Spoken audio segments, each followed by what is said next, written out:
There's a group of people who grew up with rotary phones, but also watched the first iPhone launch. Like magic. If you were born between 1976 and 1985, you don't quite fit as Gen X, and you're definitely not a millennial. Researchers started calling you a Xennial around 2014, and what happened during those specific years created something genuinely worth talking about. You spent your childhood in an analog world. Boredom was just something you sat with. You memorized phone numbers. If you missed your favorite TV show, it was gone. Then, right as you were becoming an adult, the whole world went digital. Not slowly, suddenly. Most generations grow up entirely in one world or the other. Xennials grew up in both. Think about your teenage years. You passed notes in class. You made plans and just showed up, hoping your friends would actually be there. No texts, no running late. That took a different kind of trust. But then came your 20s. Cell phones appeared, then Friendster, MySpace, Facebook, and you just figured it out. Here's why that matters. Your brain is still highly adaptable until around age 25. Xennials were right in that window when the entire technological world flipped upside down. You were young enough to pick up new technology naturally, but old enough to remember what came before it. That created a kind of rare mental bilingualism.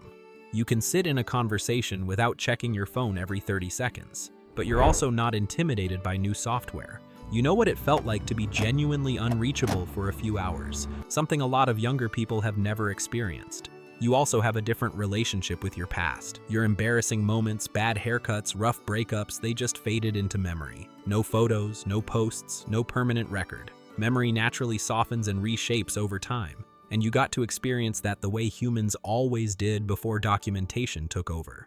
But it's not all a clean story. Many Xennials entered the job market right around the 2008 financial crisis. That kind of economic hit during your career-building years leaves a mark.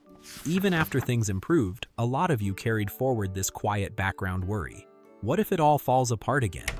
Research shows that financial hardship at that life stage shapes how you think about money and security for a long time. So you have this combination that nobody really talks about. You learned to handle massive change, but you also got burned economically right when you were trying to get started. Xennials also hold a contradiction that's honestly pretty rare. You have Gen X independence because you grew up before parents tracked your every move. You figured things out on your own. You dealt with boredom. But you also came of age during the early internet, when technology felt full of hope and possibility, before things got complicated. Independent but cooperative. Skeptical but open, analog and digital.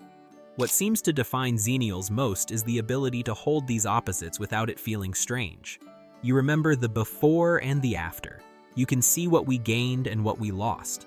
You lost the ability to be alone with your thoughts without effort. You lost the patience that comes from waiting, but you gained connection and access to information your younger self couldn't have dreamed of. If you're a Xennial, you probably feel like you don't quite fit anywhere. Too young for some things, too old for others. That's not a flaw. That is the experience.